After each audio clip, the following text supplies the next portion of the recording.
اقرأ باسم ربك الذي خلق। যেটাকে তখনকার বিজ্ঞান বলা যেত, সেটার সর্বোচ্চ শিখরে যখন তারা পৌঁছে গেছে, তারা যখন অনেক চমক তাদের হাতে চলে আসছে, অনেক কিছুই যখন তারা করতে পারে, তখন তারা মনে করলো সৃষ্টিকর্তা আবার কি, আমরাই তো সব পারি, আমরা কি না পারি।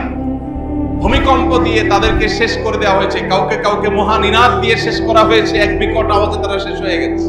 মুহূর্তের মধ্যে সব মৃত লাশ হয়ে যার যার বাসা হইতে যে যেখানে ছিল সেখানে ধ্বংস হয়েছে। কওমে সামুদের ধ্বংসাবশেষ এবং তাদের সেই এলাকা এবং নগরী এখনো কিছুটা জর্ডানের পেট্রায় আর কিছুটা সৌদি আরবের মাদায়েন সালেহ এলাকাতে আছে। কোরআনে যে মাদায়েন সালেহের কথা বলেছে এখনো আছে। আমরা যারা ভূমিকম্প অনুভব করেছি, আমরা যারা খুব বেশি সন্ত্রস্ত হয়েছি, আমরা যারা খুব বেশি ভয় পেয়ে গেছি, আমাদের জন্য আল্লাহ রাব্বুল আলামিন এই ভয় পাওয়া এটার উদ্দেশ্যে এটি পাঠান। আল্লাহর উদ্দেশ্য হলো আমরা যেন আল্লাহর সামনে দাঁড়াতে হবে, কিয়ামত আসবে এবং জীবনের সব হিসাব দিতে হবে, সে বিষয়ে যেন আমরা সতর্ক হই। আল্লাহ সুবহানাহু ওয়া তাআলা যত আয়াত পৃথিবীতে পাঠান, যত নিদর্শন আল্লাহ তাআলা পাঠিয়ে থাকেন, এর মধ্যে থেকে অন্যতম একটা নিদর্শন, অন্যতম একটা সতর্কীকরণের বার্তা হলো ভূমিকম্প। যে ভূমিকম্প পৃথিবীর শুরু থেকে আজও পর্যন্ত বিভিন্ন সময়ে, বিভিন্ন ভাবে, বিভিন্ন মাত্রায়, বিভিন্ন জায়গায় হয়েছে, হচ্ছে এবং কিয়ামত পর্যন্ত হতে থাকবে। কোরআনে কারিমে আল্লাহ রাব্বুল আলামিন ভূমিকম্প সম্পর্কে বহুবার বিভিন্ন জায়গায় বিভিন্ন আয়াতে উল্লেখ করেছেন। আমরা যদি ভূমিকম্পের সবচেয়ে ভয়াবহ রূপ সম্পর্কে জানতে চাই, যেটা হয়তো আজকের পৃথিবী যেভাবে ভূমিকম্পের মাত্রা মাপতে পারছে, সেই ভাবে তখন মাত্রা আর মাপার সুযোগও মানুষ পাবে না। সেই ভয়াবহ ভূমিকম্পন সম্পর্কে আল্লাহ রাব্বুল আলামিন কোরআনে কারীমের শেষ পারার 30 নম্বর পারার বেশ কয়েকটা সূরাতে শুরু থেকে শেষ পর্যন্ত আলোকপাত করেছেন। কোরআনে কারীমের একটা সূরাই আছে, সূরার নাম হলো সূরা জিলজাল। আমরা যেটাকে ইদা যুলজিলাতিল আরদু জিলজালাহা প্রথম আয়াত হিসেবে জানি, এই সূরার নাম হলো সূরা জিলজাল। জিলজাল শব্দের অর্থই কি? কোরআন এমন এক মহাগ্রন্থ, আমাদের জীবনের যে কোনো পরিবেশে, যে কোনো পরিস্থিতিতে, যে কোনো সংকটে, যে কোনো সমস্যায় আমরা কোরআনে সে সমস্যা থেকে উত্তরণের বা সে সমস্যার যোগসূত্র, মূল সূত্র বা সে সমস্যা সংক্রান্ত আল্লাহর নির্দেশনা আমরা কোরআনে খুঁজে পাবোই পাবো। আল্লাহ সেজন্য বলেছেন, মা মিন রাতবিন ওয়ালা ইয়াবিসিন ইল্লা ফি কিতাবিম মুবিন। কোনো শুষ্ক, কোনো আর্দ্র এমন কিছু নাই যেটা এই সুস্পষ্ট কিতাবে নাই। কোরআনের যে সমস্ত অলৌকিকত্ব আছে, কোরআনের যে সমস্ত আশ্চর্য দিক আছে, যেগুলো কোনো মানুষের দ্বারা সম্ভব না, তন্মধ্য থেকে একটা হলো যে এই খুবই সীমিত আকারের এই মহাগ্রন্থ, মর্যাদায় মহা হলেও আকারে অনেক বড় নয়, এই সীমিত আকারের একটা আল্লাহর কিতাব, যেখানে আয়াত এবং পৃষ্ঠা সংখ্যা খুবই সীমিত, অথচ এখানে মানব জীবনের এমন কোনো বিষয় নাই যে বিষয় সম্পর্কে আল্লাহ রাব্বুল আলামিন আলোকপাত করেন। আমরা যখন কোনো বিষয় নিয়ে আলোচনা করি, গবেষণা করি, বই লিখি, তখন একটা ছোট ছোট ক্ষুদ্র ক্ষুদ্র কোনো বিষয়ের উপরে বই লিখতে গেলে লেখকের যে বরাদ্দ সেটা শেষ হয়ে যায়, কিন্তু লেখা শেষ হয় না। 200-500 পৃষ্ঠা লেখার পরও লেখক বলতে হয় যে এ বিষয়ে আরো বিস্তারিত জানার জন্য পরবর্তীতে আরো কোনো ইনিশিয়েটিভ তাকে নিতে হবে, ইত্যাদি ইত্যাদি। কিন্তু আল্লাহ রাব্বুল আলামিন তার এই মহাগ্রন্থ কোরআনে কারীমে সব কিছুর আলোকপাত করেছেন। আমরা চিন্তা করতে পারি যে আমরা যে ভূমিকম্প অনুভব করেছি, আল্লাহ রাব্বুল আলামিন কোরআনে কারীমে যে সমস্ত সূরা নাযিল করেছেন, এর মধ্যে একটা সূরার নামই হলো কি? জিলজাল বা ভূমিকম্প। এবং সেখানে ভূমিকম্পের যে ভয়াবহ রূপ সর্বোচ্চ মাত্রায় আসবে, সেটার ধরন কি হবে, ধাঁচ কি হবে, ভয়াবহতা কি হবে, আল্লাহ তাআলা সে সম্পর্কে বলেছেন, ইদা যুলজিলাতিল আরদু জিলজালাহা। সেই ভূমিকম্পনটা শুধুমাত্র এই বিল্ডিং ভেঙে পড়ার মতো ভূমিকম্পন হবে না। আল্লাহ পরের আয়াতে বলেছেন, ওয়া আখরাজাতিল আরদু আসকালাহা। সেই ভূমিকম্পন শুধুমাত্র বিল্ডিং ফেটে পড়বে না, মাটি ফেটে মাটির ভেতরকার লাশ উপরে উঠবে। মাটির নিচে আরো যে সমস্ত সৃষ্টি আল্লাহর আছে, দাফন করা আছে, তার সবকিছু প্রকাশিত হয়ে যাবে। অর্থাৎ ভয়াবহতা কি হবে যে শুধুমাত্র বিল্ডিং এ ফাটল ধরবে না, শুধু ভবন ভেঙে পড়বে না, স্বয়ং মাটি ভেঙে চুরচির হয়ে যাবে এবং ভেতরে সবকিছু প্রকাশিত হবে। কোরআনে কারিমে আল্লাহ রাব্বুল আলামিন সেই দিনের ভয়াবহতা সম্পর্কে ঘুরে ফিরে বারবার আলোকপাত করেছেন। আমরা ভুলে যাই, মানুষ ভুলে যাওয়া জাতি, সৃষ্টিগতভাবেই আমাদের সে দুর্বলতা আছে, আমরা ভুলে যাই। আরবিতে ইনসান যে শব্দের অর্থ মানুষ, সে শব্দটির মূল ধাতু নিসিয়ান। অনেক গবেষকদের নিসিয়ান থেকে ইনসান, ভুলে যাই, সেজন্যই আমরা মানুষ। আর আল্লাহ রাব্বুল আলামিন সেজন্যই কোরআনে কারিমে বারবার করে বলেছেন, তিনি নবী রাসূলদেরকে পাঠিয়েছেন মুবাশশিরিন মুনযিরিন, তারা আমাদের ওই ভুলে যাওয়া বিষয়গুলোকে বারবার স্মরণ করিয়ে দেন, সতর্ক করেন, কখনো সুসংবাদ দেন, কখনো আমাদেরকে ভীতি প্রদর্শন করেন। মোহতারাম হাজরিন, দুনিয়ার চাকচিক্যের মধ্যে ডুবে গিয়ে বস্তুবাদের মধ্যে আমরা নিমজ্জিত হয়ে আমরা আমাদের আসল পরিচয় আল্লাহ রাব্বুল আলামিনের প্রতি ঈমান, আখিরাতের কথা, আল্লাহর সঙ্গে দাঁড়াবার কথা, এসব বিষয়গুলোকে আমরা ভুলে যাই। আল্লাহ সুবহানাহু ওয়া তাআলা মাঝে মধ্যে আমাদেরকে স্মরণ করিয়ে দেন। আজকের ভূমিকম্পের বহু শিক্ষা আছে, বহু গবেষণা করবার মতো সুযোগ এখানে আছে। সবচেয়ে বড় যে বিষয়টি একজন আল্লাহর সৃষ্টি হিসেবে, মাখলুক হিসেবে আমাদের এখান থেকে গ্রহণ করবার আছে, সেটি হলো যে আমরা নিশ্চয়ই প্রত্যেকে যার যার মতো করে আমাদের প্ল্যান, প্রোগ্রাম, আমাদের জাগতিক যে সমস্ত ব্যবস্থাপনা আছে সেগুলোর মধ্যে আমরা ডুবেছিলাম। আল্লাহর কাছে যেতে হবে, যে কোনো মুহূর্তে মরতে হবে, এটা ক্ষণিকের জন্য আমরা সবাই উপলব্ধি করার সুযোগ পেয়েছি। আজকে যে 5.5 মাত্রার ভূমিকম্প হলো, গণমাধ্যমগুলো বলছে বাংলাদেশের ইতিহাসে সবচেয়ে ভয়াবহ ভূমিকম্প এটি। এর চেয়ে ভয়াবহ ভূমিকম্প ইতিপূর্বে বাংলাদেশে আর হয়নি। আমি নিজে বিশেষ করে যে এলাকায় থাকি, একেবারেই বেলেমাটি এলাকা, বিভিন্ন পানি ভরা জায়গায় বালু দিয়ে ভরাট করা এলাকা, যার কারণে একটা জোরে ট্রাক গেলেও কাঁপে। সেখানে 5.5 মাত্রা ভূমিকম্প কতটা ভয়াবহ ছিল সেটা বলার অপেক্ষা রাখে। সেখানে যদি এটি অন্যান্য দেশের মতো 7 মাত্রায় গিয়ে উপনীত হয়, তাহলে আমাদের পরিস্থিতি কি হতে পারত? আজকে যদি সেটি হতো, হয়তো আমরা এখানে যারা আছি আমরা অনেকেই এতক্ষণে আমাদের জীবনের হিসাবের মুখোমুখি হয়ে যেতাম। হয়তো আজকের সে সকালে ছিল আমাদের জীবনের শেষ সকাল। তো সেটা যে কাল হবে না বা একটু পরেই হবে না, এখনই হবে না, তার কোনো গ্যারান্টি আছে? আল্লাহ সুবহানাহু ওয়া তাআলা কোরআন কারীমে বারবার সে বিষয়টি আমাদেরকে সতর্ক করেছেন। আমাদের জীবনের এক মুহূর্তের কোনো কি নাই, গ্যারান্টি নাই। অতএব নবী সাল্লাল্লাহু আলাইহি ওয়াসাল্লাম বলেছেন, কুন ফিদ দুনিয়া কান্নাকা গারীবুন আও আবিরুস সাবিল। দুনিয়াতে এমন ভাবে থাকো যেন তুমি কোনো পথিক যেরকম তিনি তার গন্তব্যে যাচ্ছেন সেই কথা মাথায় রেখে সফরের এই ভ্রমণের সময়টাকে সে মনে করে খুবই সাময়িক, জাস্ট গন্তব্যে যাওয়ার মাধ্যম। অতএব তুমি দুনিয়াতে ঠিক সেভাবে বসবাস করো যেন পথিক বসবাস করে, অর্থাৎ এটাকে নিয়ে চূড়ান্ত কোনো প্ল্যান প্রোগ্রাম মনে হয় আর এখান থেকে আমার যেতে হবে না, চিরকাল মনে হয় আমি থেকে যাব, এই মানসিকতা যেন আমাদের মধ্যে না আসে। বারবার করে আল্লাহ তাআলা সতর্ক করেছেন। আল্লাহ রাব্বুল আলামিনের এই সমস্ত সৃষ্টিগুলো আমাদেরকে সচেতন করে। নবী করিম সাল্লাল্লাহু আলাইহি সাল্লামের সময় এরকম কোনো ভয়, ভীতিকর কোনো পরিবেশ পরিস্থিতি তৈরি হলে তিনি মসজিদে চলে আসতেন, তিনি সাহাবীদের সতর্ক করতেন, তিনি তওবা করার জন্য আহ্বান করতেন, আল্লাহর দিকে সমর্পণ করবার জন্য, নিজেদেরকে সমর্পিত করবার জন্য তিনি আহ্বান করতেন।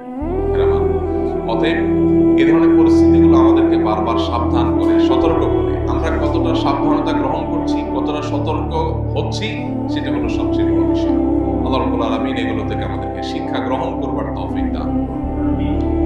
আজ বস্তুবাদী পৃথিবীতে প্রত্যেকটা বিষয় আমরা বৈজ্ঞানিক গবেষণার চোখেই শুধু দেখি।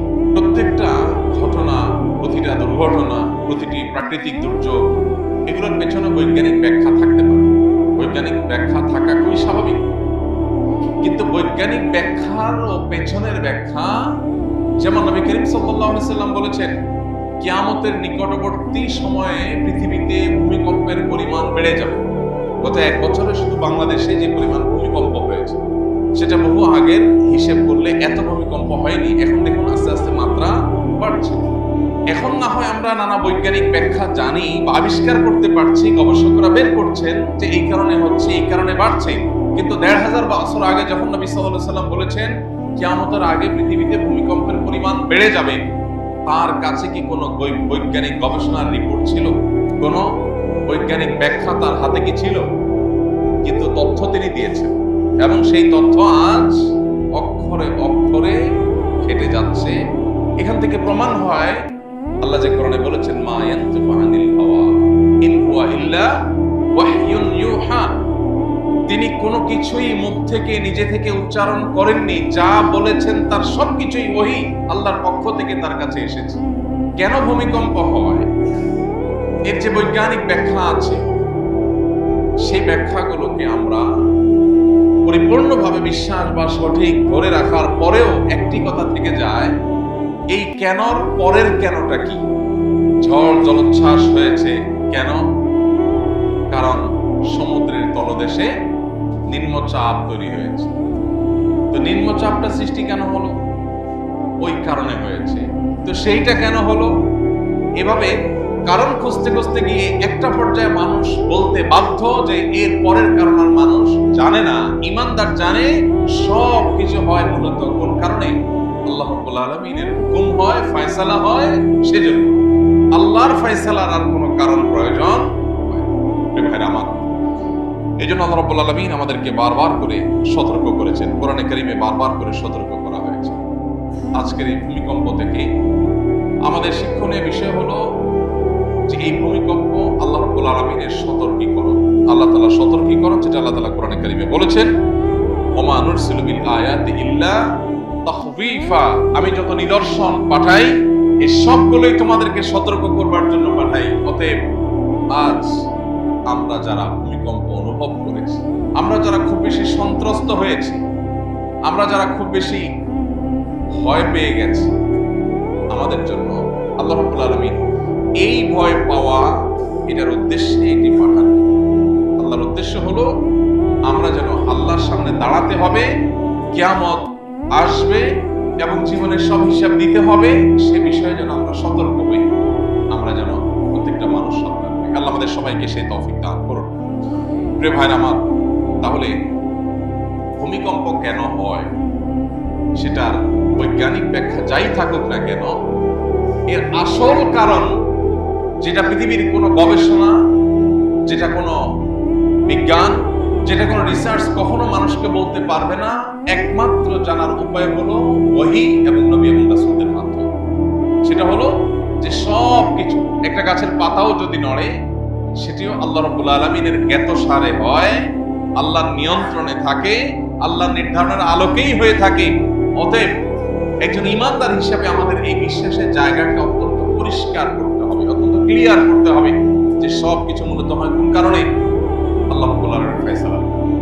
আজ বিশেষ করে তথ্য প্রযুক্তির উন্নতির এই সময়টাতে আমাদের অজান্তে আমাদের ঈমানগুলো ঠুনকো হয়ে যাচ্ছে।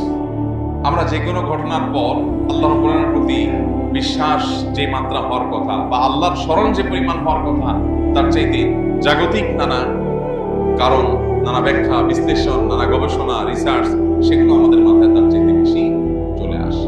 মোহতারাম হাজরিন, আল্লাহ রাব্বুল আলামিন এই ভূমিকম্পের মাধ্যমে পৃথিবীতে বহু জাতিকে বহুবার বার্তা দিয়েছেন, আর অনেক জাতিকে আল্লাহ তাআলা ধ্বংস করেছেন।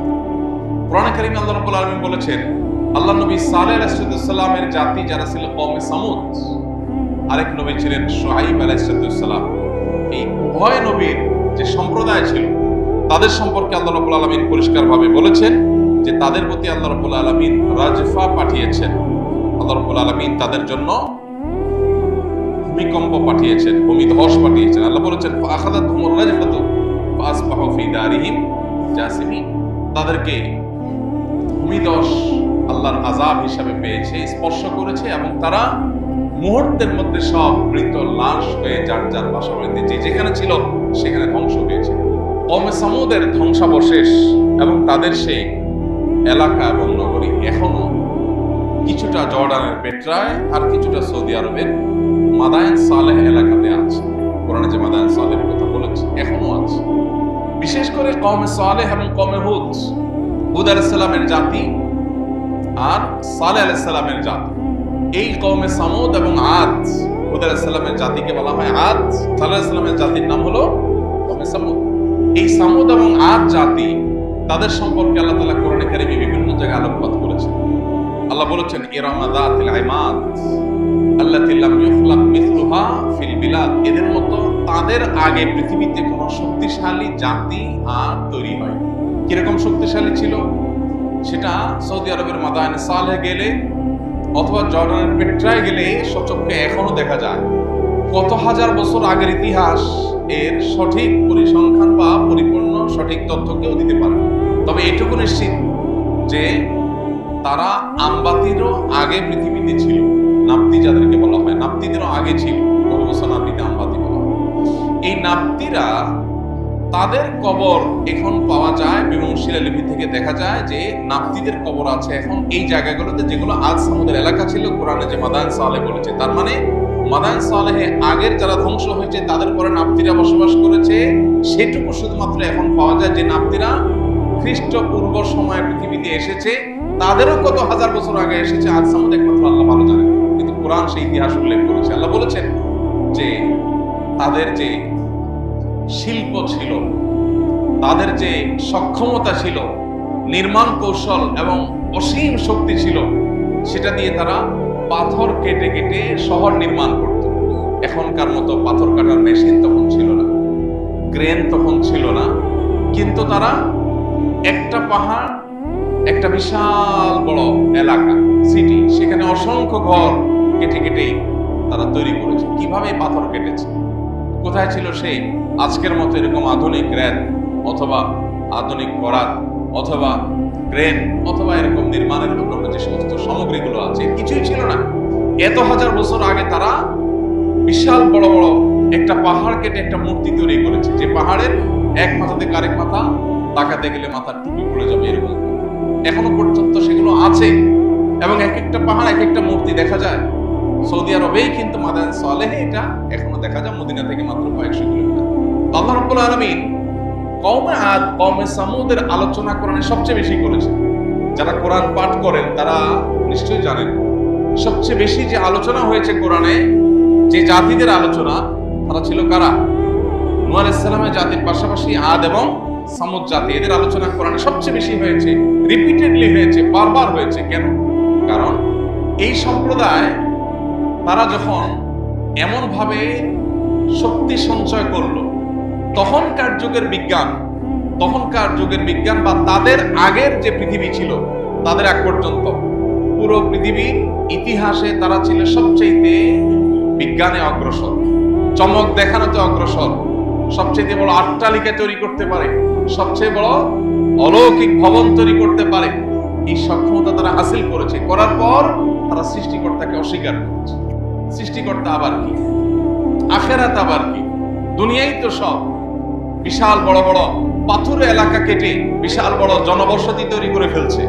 এবং এখনো বিশেষ করে মাদায়েন সালেহ আমি গিয়েছি, সেখানে তাদের যে পাহাড় কেটে ঘর বাড়ি তৈরি করেছে, অনেক ঘর আছে যেটার যে চৌকাঠ ছিল, দরজা, ওটা তো পাহাড় জাস্ট কেটে ভেতরে সুড়ঙ্গ করে ঘর তৈরি করেছে। ওই চৌকাঠে এখন বড় কোনো মই ছাড়া উঠাও সম্ভব না, এত উপরে তারা খোদাই করে তারপরে ভেতরে অত্যন্ত সুরম্য ঘর তৈরি করেছে। এবং একটা পাহাড় দেখা যাচ্ছে, একটা সাপের আকৃতি, একটা মূর্তির আকৃতি, এক একটার আকৃতি। এই বিশাল বড় পাহাড়, এটা পুরাটাকে কিভাবে একটা মূর্তির আকৃতিতে তৈরি করা গেছে, খোদাই করে করে, কিভাবে সম্ভব? আধুনিক যুগেও এর অনেক কিছু মানুষ কল্পনা করতে পারে না, যেটা তারা এত হাজার বছর আগে করেছে। তখনকার সময়ে যেটাকে তখনকার বিজ্ঞান বলা যেত, সেটার সর্বোচ্চ শিখরে যখন তারা পৌঁছে গেছে, তারা যখন অনেক চমক তাদের হাতে চলে আসছে, অনেক কিছুই যখন তারা করতে পারে, তখন তারা মনে করলো সৃষ্টিকর্তা আবার কি, আমরাই তো সব পারি, আমরা কি না পারি? আল্লাহ রাব্বুল আলামিন নবী পাঠিয়েছেন, কারণ আল্লাহ তাআলা কোরআনে কারীমে বলেছেন আল্লাহ তাআলা কোন জাতিকে ধ্বংস করেন না যতক্ষণ পর্যন্ত তাদের মধ্যে রাসূল না পাঠান, এবং ততক্ষণ পর্যন্ত আল্লাহ ধ্বংস করেন না যদি মানুষ ইস্তেগফারে রত থাকে, ভুল বুঝে মানুষ ফিরে আসে, তাহলে তাদেরকে আল্লাহ ধ্বংস করেন না। এই জন্য আল্লাহ রাব্বুল আলামিন তাদের মধ্যে রাসূল পাঠিয়েছেন। আল্লাহ নবীরা এসে তাদেরকে বারবার সতর্ক করেছেন, নবী পাঠিয়েছেন আল্লাহ তাআলা, সতর্ক করেছেন তোমরা আল্লাহর একত্ববাদকে স্বীকার করো, আল্লাহর অস্তিত্বকে স্বীকার করো, অহংকার করো না। তারা পাত্তা দেন, তারা বলেছে আরে এই হুজুর টাইপের মানুষ কত কিছু বলে, এরা জ্ঞান বিজ্ঞান থেকে দূরে কিছু বোঝে, দেখা যায় না, ছোঁয়া যায় না, ধরা যায় না, আলমুল গায়েব, অদৃশ্যের জগৎ, শুধু এইসব কথা হুজুররা বলে। হুজুরদের কাছে কোনো বাস্তব জ্ঞান নাই, জাগতিক জ্ঞান নাই, রহস্য জানে না, জ্ঞান বিজ্ঞান নাই, ডিনাই করেছে। আল্লাহ রাব্বুল আলামিন পরিষ্কার ভাবে কোরআনে কারিমে এক জায়গায় না, বেশ অনেকগুলো জায়গায় আল্লাহ পাক বলেছেন ফাআখাযাতহুমুর রাজফা ফাসবাহু ফি দারিহিম জাসিমিন। ভূমিকম্প দিয়ে তাদেরকে শেষ করে দেওয়া হয়েছে, কাউকে কাউকে মহানিনাদ দিয়ে শেষ করা হয়েছে, এক বিকট আওয়াজে তারা শেষ হয়ে গেছে। কোন কোন সম্প্রদায়ের মধ্যে খুব শীতল বাতাস বওয়া শুরু করেছে, তারা মনে করেছে এই বাতাস তো বেশ উপভোগ্য, সামান্য পিনপিনে বাতাসের সাথে হালকা আওয়াজ আসছে, তারা সেটাকে এনজয় করা শুরু করছিল। সে আওয়াজই বিকট আওয়াজ হয়ে তাদের পুরো দেহকে চূর্ণ বিচূর্ণ করে ছেড়ে দিয়েছে। আমরা যখন পৃথিবীতে বসবাস করছি, ঠিক এই মুহূর্তের পৃথিবী আর্টিফিশিয়াল ইন্টেলিজেন্সের পৃথিবী, এই পৃথিবী এআই এর পৃথিবী। এই পৃথিবীতে মানুষ জ্ঞান বিজ্ঞান, তথ্য প্রযুক্তি, গবেষণা, আবিষ্কার ইত্যাদিতে মানুষ এত বেশি অগ্রসর হয়ে গেছে যে আজ সামুদ জাতির আগের পৃথিবীর মানুষদের সবাই রেকর্ড ভঙ্গ করে তারা যেরকম সর্বোচ্চ পর্যায়ে পৌঁছে গেছে তৎকালীন জ্ঞানে বিজ্ঞানে, আজকের পৃথিবীর মানুষ পৃথিবীর ইতিহাসের সকল জ্ঞান, গবেষণা, বিজ্ঞান, আবিষ্কার সবকিছুকে, সকল রেকর্ডকে ভঙ্গ করে দিয়ে আজকে এমন এক উচ্চতায় পৌঁছে গেছে যে এখন খোদ মুসলমানের ঘরে জন্ম নেওয়া সন্তান যে তার সৃষ্টিকর্তার অস্তিত্বের কথা জানে, যার কাছে আল্লাহর পরিচয় পৌঁছেছে, যার কাছে তাওহীদের বাণী পৌঁছেছে, সেই মুসলমানের সন্তান পর্যন্ত এখন সংশয়ের মধ্যে ডুবে গেছে, তাকে রীতিমতো কনফিউশন পেয়ে গেছে, স্পর্শ করেছে, আখিরাতের প্রতি তার বিশ্বাস নড়বড় হয়ে গেছে। মানুষই তো সব পারে, আসলে কি সৃষ্টিকর্তা বলতে কিছু আছে কিনা? আল্লাহ রাব্বুল আলামিন যে কোনো পাপ মানুষ যখন সর্বোচ্চ লেভেলে যে পৌঁছায়, তখন আল্লাহ রাব্বুল আলামিন পাকড়াও করেন, আল্লাহ ছাড় দিয়ে রাখেন। আল্লাহ বলেছেন ওয়াউমলি লাহুম ইন্না কাইদি মাতিন, আমি ছাড় দিয়ে রাখি মানুষকে, এরপর যখন পাকড়াও করি সে পাকড়াওটা অত্যন্ত শক্ত, ছুটার আর কোনো সুযোগ থাকে না। পৃথিবীতে যত শাসক জুলুম করেছে, দেখবেন একটা লম্বা সময় পর্যন্ত তারা জুলুমের সুযোগ পেয়েছে। ওই যে আল্লাহ বলেছেন ওয়াউমলি লাহুম, আমি ছাড় দিয়ে রেখেছি। আল্লাহ বলেছেন লা তাহসাবান্নাল্লাহা গাফিলান আম্মা ইয়ামালুল যালিম, অত্যাচারীরা যা অপকর্ম করছে আল্লাহ কিছু দেখছেন না মনে করবার কারণ নাই। আল্লাহ ছাড় দিয়ে রেখেছেন, আল্লাহ একটা সময়ের জন্য অপেক্ষা করছেন। আল্লাহর ইলমে আছে কখন পাকড়াও করবেন। নিকট অতীতে জালেমদের আল্লাহ তাআলা কিভাবে ধরেছেন, যেটা একটি মানুষ কল্পনা করেনি, চিন্তা করে নাই, ভাবে নাই, আল্লাহ তাআলা সবাইকে সারপ্রাইজ করে দিয়ে পাকড়াও করেছেন না করেননি। আজকের পৃথিবীতে আমাদের যে অহমিকা, আমাদের যে অহংকার, আমাদের যে গর্ব, এটার সবটুকুকে চূর্ণ বিচূর্ণ করে দিয়ে ধুলোর সাথে মিটিয়ে দিতে আল্লাহ এক সেকেন্ডেরও প্রয়োজন নাই। আল্লাহ রাব্বুল আলামিনের পদ্ধতি হলো যে তিনি যখন ইদা আরাদা শাইআন আন ইয়াকুলা লাহু কুন ফায়াকুন। ভাইরা আমার, প্রতিটি ঘটনা থেকে আমাদের ঈমানকে নতুন করে নবায়ন করবার, নতুন করে শিক্ষা গ্রহণ করবার, উপলব্ধিকে জাগ্রত করবার সুযোগ আমরা পাই। আল্লাহ রাব্বুল আলামিন আজকের ভূমিকম্প থেকেও আমাদেরকে সেই সুযোগ গ্রহণ করার তৌফিক দান। আমাদের অনেক মানুষকে আমরা ইতিমধ্যে হারিয়েছি। সর্বশেষ যে তথ্য আমরা পেয়েছি সেই তথ্যের আলোকে এই নারায়ণগঞ্জেও একটা নবজাতক শিশু ওয়াল পড়ে চাপা পড়ে মারা গেছে। পুরান ঢাকাতে আরো বিভিন্ন জায়গাতে বেশ কয়েকজন মানুষ মারা যাওয়ার সংবাদ পাওয়া গেছে। একাধিক ভবন ধসে পড়ার সংবাদ পাওয়া গেছে। আরো কি পরিমাণ ক্ষয়ক্ষতি হয়েছে সেটা হয়তো পরিপূর্ণ ক্লিয়ার হতে আরেকটু সময় আমাদের অপেক্ষা করতে হবে। এই ঘটনার পর বিশেষ করে আমাদের দুটি বিষয় খুব গুরুত্বের সাথে ভাবতে হবে। নাম্বার এক, এই ধরনের ভূমিকম্প হাদিসের ভবিষ্যৎবাণী ১৫০০ বছর আগের ভবিষ্যৎবাণীর আলোকে পৃথিবীর আয়ু যত বাড়বে তত এই ভূমিকম্পের মাত্রা বা পরিমাণ বাড়বে। পৃথিবীতে মানুষের বেঁচে থাকার উপকরণ, সুস্থ হওয়ার উপকরণ মানুষ যত বেশি আবিষ্কার করুক না কেন, হাদিস বলছে কিয়ামত যত নিকটবর্তী হবে আকস্মিক মৃত্যুর পরিমাণ বাড়বে। দেখুন জ্ঞান বিজ্ঞানে মানুষ উন্নত হয়েছে। একটু শরীরটা ব্যথা করলে সেই ব্যথার ট্রিটমেন্টের জন্য কত কিছু মানুষ আবিষ্কার করে ফেলেছে, তাই না? মানুষ পরিপূর্ণ সুস্থ স্বাভাবিক অনেক ভালো থাকার কথা, মৃত্যুর হার অনেক কম হওয়ার কথা, কিন্তু হাদিস বলছে কিয়ামত যত নিকটবর্তী হবে মৃত্যুর হার তত বাড়বে। মৃত্যুর হার বলতে আকস্মিক মৃত্যুর ঘটনা তত বাড়বে। মানুষ কোনোভাবে সেটা ঠেকাতে পারবে না।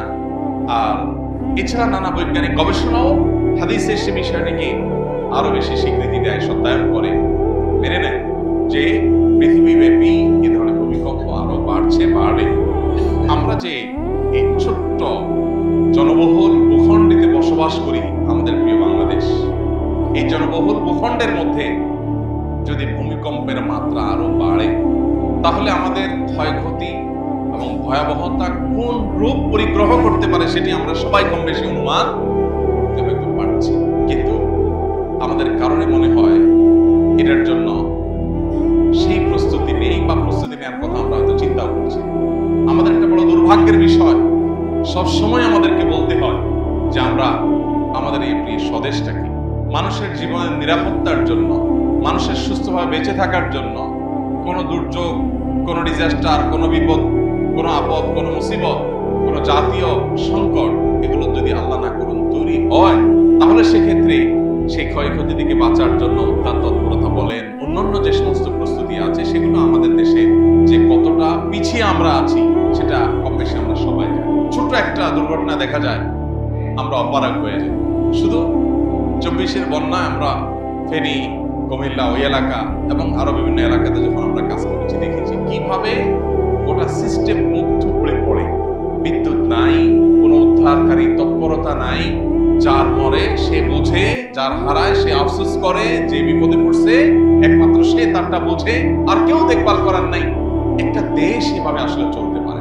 একের পর এক ভবন করতে থাকবেন, একের পর এক বাড়ি করবার জন্য পারমিশন দিবেন, অনুমোদন দিবেন, কিন্তু একটা ভূমিকম্প আসলে কিভাবে, আল্লাহ না করুক ভূমিকম্প আসলে উদ্ধার তৎপরতা চালাবেন, তার জন্য সে প্রিপারেশন, তার জন্য সেরকম জিনিসপত্র, তার জন্য সেরকম ব্যবস্থা গ্রহণের কোনো নাম গন্ধ আলামত কিছু নেই। আমাদেরকে দেশপ্রেমের সবক দেয়া মানুষগুলোর বড় একটা অংশ তারা বেগমপাড়া বাড়ি করে, পৃথিবীর বিভিন্ন জায়গায় বাড়ি গাড়ি করে, ফ্যামিলিকে সেট করে বসে আছে, আল্লাহ না করুক কোনো সুবিধা হলে যাতে করে টুক করে তারা চলে যেতে পারে, সেই ব্যবস্থা তাদের করা আছে। এই জন্য দুর্ভাগ্য আমাদের যে আমাদের এ ধরনের দুর্যোগ, এ ধরনের বিপদ আপদে আমাদের যথেষ্ট উদ্ধার তৎপরতা সহ আরো প্রয়োজনীয় প্রস্তুতি আমাদের নেই। আমরা আশা করব আমাদের দায়িত্বশীল পর্যায়ের ব্যক্তিবর্গ, আমাদের নেতারা, নেতৃবৃন্দরা, তারা যেন আল্লাহর ভয়ে নিজেদের বেঁচে থাকার প্রয়োজনে হলেও তারা যেন অন্তত এই বিষয়গুলোর প্রতি বিশেষভাবে নজর দেন। এই যে নির্বাচন আসছে, কোটি কোটি টাকা, মিলিয়ন মিলিয়ন বরং বিলিয়ন টাকা হয়তো খরচ হবে। তোরণ নির্মাণ, শত শত তোরণ নির্মাণ হয়তো হবে। একটা তোরণ নির্মাণ করলে কি লাভ হয়? একটা তোরণ নির্মাণ করতে গিয়ে, একটা গেট বানাতে গিয়ে কি পরিমাণ খরচ হয়? কিন্তু এরকম এক এক নেতার জন্য, এক এক এলাকার এক একজন আপনার প্রার্থী, তার প্রয়োজনে, তার প্রচারণার জন্য দেখা যাচ্ছে অগণিত তোরণ নির্মাণ হয়, শত শত কোটি টাকা খরচ হয়। একটা ভূমিকম্প হলে উদ্ধার করবার জন্য মেশিনারিজ, প্রয়োজনীয় জিনিসপত্র নাই, মানুষকে ট্রিটমেন্ট দেওয়ার মতো সেরকম হসপিটাল নাই, কোনো কিচ্ছু নাই, কিন্তু আছে শুধুমাত্র ডাকডোল পিটায় কে কখন কিভাবে ক্ষমতায় আসবে সেটার বন্দোবস্ত এবং সেটার প্রচেষ্টা। এদেশের মানুষের সবচেয়ে দুর্ভাগ্যের যে অধ্যায়গুলো, এটা তার অন্যতম। যারা পৃথিবীর বিভিন্ন দেশ সফর করেন আপনারা জানেন, আমাদের অনেক পরে স্বাধীনতা অর্জন করে, নতুন দেশ গঠন করে, আমাদের চাইতে বহু দূর এগিয়ে গেছে এমন মানুষের সংখ্যা, এমন দেশের সংখ্যা অগণিত। বাংলাদেশের মানুষ অত্যন্ত কর্মতৎপর, বাংলাদেশের মানুষ খুব পরিশ্রমী। আফ্রিকার অনেক দেশে গিয়েছি, তাদের অনেক ভালো গুণ আছে, কিন্তু তাদের অনেকের মধ্যে অনেক দেশেই একটা খারাপ গুণ দেখা যায়। গায়ে গতরে যেরকম ক্ষোভ সুঠাম দেখি, তারা কাজে কর্মে এত সিরিয়াস না, অলস প্রকৃতি। বাংলাদেশের মানুষ যেখানে গেছে, মিডল ইস্টে দেখেছি আমি, মালয়েশিয়াতে, বিভিন্ন দেশে দেখেছি যে আমাদের প্রবাসী বাংলাদেশিরা কিংবা দেশে যারা আছে, একটু কাজের সুযোগ পেলে, সামান্য কয়টা টাকা বেতন পাইলে সে সিরিয়াসলি কাজ করার চেষ্টাটা করে, অথবা একটা ব্যবসা পাইলে সে রাত দিন খেটে খুঁটে নিজে দাঁড়াবার চেষ্টাটা করে। যদি রাষ্ট্র তাদেরকে সহযোগিতা করত, রাষ্ট্র যদি তাদেরকে দাঁড়াবার সুযোগটা করে দিত, তাহলে এই দেশ পৃথিবীর বহু দেশের চাইতে এগিয়ে থাকতো। দুর্ভাগ্য আমাদের, সেটা আমাদের হয় নাই। এই যে ভূমিকম্প, যেটা আমাদেরকে বড় ধরনের বার্তা দিয়ে গেছে, আমি আশা করব আমাদের দায়িত্বশীল কর্তৃপক্ষ তারা পরবর্তীতে আরো ভয়াবহ ভূমিকম্প আসতে পারে সেই কথা মাথায় রেখে তারা যথাযথ প্রস্তুতি গ্রহণ করবেন। এয়ারপোর্টের নাম পরিবর্তন করার জন্য হাজার হাজার কোটি টাকা যে দেশে খরচ করা হয়, যে দেশে দুর্নীতির স্বর্গরাজ্য যে দেশকে বানানো হয়েছে, যে দেশে লক্ষ লক্ষ কোটি কোটি টাকা বাইরে পাচার করে নিয়ে যাওয়া হয়, সে দেশে মানুষের সামান্য একটু দুর্যোগে বাঁচবার জন্য ন্যূনতম কোনো ব্যবস্থা নাই। আমরা বন্যার সময় দেখেছি একটা স্পিড বোট পাওয়া যায় না, কোথাও কিচ্ছু নেই। উদ্ধার করার জন্য মানুষ আমাদেরকে ডাকছে, হাহাকার করছে। আমাদের উদ্ধার করবার জন্য প্রয়োজনীয় প্রশিক্ষণ আমরা নেই, প্রশিক্ষিত না, কিন্তু প্রশিক্ষিত সেরকম লোকবল আমাদের নাই। কি আছে এদেশে? ফাঁকা বুলি, গাল গল্প আর মিথ্যা প্রতিশ্রুতি ছাড়া কি আছে এদেশে আমাদের কাছে? অতএব এ ধরনের পরিস্থিতিতে আমাদের রিয়েলাইজ করবার সুযোগ তৈরি হয় যে আমাদের কি করা উচিত। প্রস্তুতি, জাগতিক প্রস্তুতির অংশ হিসেবে আর একজন মুসলমান হিসেবে সবচেয়ে বড় প্রস্তুতির বিষয় হলো তওবা করে আল্লাহর সামনে সর্বদা প্রস্তুত থাকা। কখন আমার জীবনে ভূমিকম্প নেমে আসবে সেটা আমি জানি না। অতএব আল্লাহর কাছে সবসময় প্রস্তুত হয়ে থাকা, যে কোনো মুহূর্তেই আসতে পারে। বারবার করে আল্লাহ তাআলা বলেছেন, ফাইদা জা আজালুহুম লা ইস্তাখিরুনা সাআতাও ওয়া লা ইস্তাখিরুন। যখন যার সময় আসবে এক মুহূর্ত আগেও হবে না, পিছেও হবে না। অতএব আমাদের ঈমানের জায়গা থেকে যে প্রস্তুতিটা, সেটা আমাদের সবাইকে নিতে হবে। জাতি হিসেবে সবাইকে আমাদের তওবা করতে হবে। তিরমিজির একটা হাদিস থেকে পরিষ্কারভাবে বোঝা যায়, কিয়ামতের আগে পৃথিবীতে যখন বিভিন্ন পাপাচার ব্যাপক আকার ধারণ করবে, অশ্লীলতা, দুর্নীতি, বিভিন্ন রকমের অপরাধের মহোৎসব, জেনা, ব্যভিচার, এগুলো যখন ব্যাপক হয়ে যাবে, প্রকাশ্যে হতে থাকবে, তখন পৃথিবীতে বেশ কয়েকটা আল্লাহর পক্ষ থেকে অ্যালার্মিং আযাব বার্তা আসতে থাকবে। এর মধ্যে একটা হলো ভূমিধস, এগুলো বাড়তে থাকবে। এই জন্য আমাদের অনেক বড় একটা প্রস্তুতির জায়গা হলো তওবায়ে নাসুহা করা, খাঁটি অন্তরে তওবা করা। ওয়াতুবু ইলাল্লাহি জামিআন আইয়ুহাল মুমিনুন, এই ইমানদাররা সবাই আল্লাহর দিকে ধাবিত হও, তওবা করো। ফাফিরু ইলাল্লাহ, আল্লাহর দিকে দৌড়াও, ধাবিত হও। বাঁচবার চিরকাল বাঁচবার কোনো পথ খোলা নেই। ঈমানটা অন্তত যেন আমরা নিয়ে আল্লাহ আমাদের সবাইকে সেই তৌফিক দান করুন। এই সমস্ত পরিস্থিতিগুলো আমাদেরকে জীবনের বাস্তবতাকে অত্যন্ত দারুণ ভাবে তুলে ধরে আমাদের সামনে। এক মুহূর্তের যে কোনো গ্যারান্টি নেই।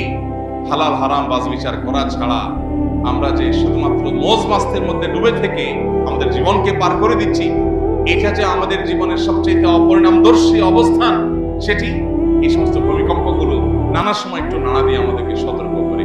সবসময় তো আল্লাহ শুধু সতর্ক করবেন না, কখনো হয়তো সে চূড়ান্ত সময় আসবে যেটা শুধু সতর্কীকরণ না, যেটা আমাদেরকে শেষ করে দেবে। তার আগে আমাদেরকে সতর্ক হতে আল্লাহ রাব্বুল আলামিন আমাদের সবাইকে সেই তৌফিক দান। আমরা যেন তওবায়ে নাসুহা করতে পারি, খাঁটি অন্তরে তওবা করতে পারি, প্রস্তুতি গ্রহণ করতে পারি, সেরকম মানসিকতা আমাদের অর্জন করতে হবে। প্রতিটি ঘটনা থেকে আমাদেরকে শিক্ষা নিতে হবে। এখান থেকে আমার নেওয়ার জিনিসটাকে নিয়ে আমি যদি সংশোধন হতে পারি, তাহলে এটাই হবে আমার সার্থকতা, এটাই হবে সফল। রব্বে কারীম আমাদের সবাইকে সে তৌফিক দান করুন। এই ভূমিকম্পে যে সমস্ত মানুষগুলো মারা গেলেন, যে সমস্ত পরিবারগুলো নিঃস্ব হয়ে গেলেন, অসহায় হয়ে গেলেন, আমরা দোয়া করি আরশে আজিমুল মালিক আপনি তাদের সবাইকে মাগফিরাত নসিব করুন। তাদের সবাইকে আল্লাহ আপনি শাহাদাতের মর্যাদা দান করে দিন। আমাদের এই ক্ষুদ্র ছোট্ট দেশটি নানা অপরাধে আল্লাহ আমরা নিমজ্জিত, আল্লাহ আমরা গুনাহগার। আল্লাহ আমাদের এই গুনাহের কারণে আপনার পাকড়াও যেন আমাদেরকে স্পর্শ না করে। আল্লাহর আযাব যদি আসে, নেককার বদকার কাউকে ছাড়ে না, সবাইকে আযাব পাকড়াও করে। আল্লাহ আপনি আমাদের প্রতি রহম করেন, আমাদেরকে তওবায়ে নাসুহা করার তৌফিক দান করেন। আমাদের আজ প্রয়োজন গণ ইস্তেগফার, আজ প্রয়োজন জাতীয় ইস্তেগফার, জাতীয় পর্যায়ে তওবা। সবার গণহারে তওবা ইস্তেগফার করা দরকার। যে যে গুনাহে আছি, আসুন সেই গুনাহ থেকে ফিরে আসি, আল্লাহর দিকে ধাবিত হই, সংশোধন করি, মৃত্যুর জন্য সবসময় প্রস্তুত থাকি, আল্লাহর সঙ্গে সাক্ষাতের জন্য সবসময়